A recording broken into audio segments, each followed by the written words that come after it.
Sa mga small vlogger diyan or mga content creator na nagsasabi na bawal mag-comment ng big sticker. So, hindi po yun bawal ang pag-comment ng big sticker. Yun nga lang po ay hindi siya ma-considered as a comment dahil po siya ay sticker.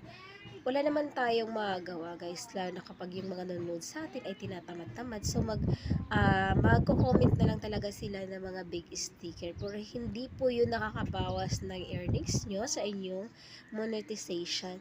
At hindi po yun nakaka-restrict ng inyong videos.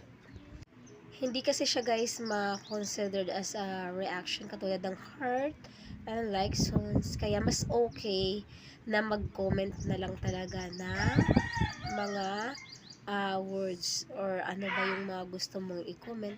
Pero hindi nga natin maiiwasan yun guys na merong mga nanonood sa atin, nanonood sa mga videos natin, pero magko-comment lang talaga sila ng mga big stickers, lalo na po sila ay tinatamad na mag-comment or wala silang idea na yung comments, so magbi-big sticker na lang talaga sila. Kaya nga may nakalagay yun ng mga big stickers para choices siya ng mga commenters mo na mag-comments. Hindi mo pwedeng pagbawalan yun kasi nga parang nakaka-offend naman yun sa kanila. So, magpasalamat na lang tayo dahil merong nagko-comment sa atin. Pero, hindi po siya mako-consider na bilang sa engagement.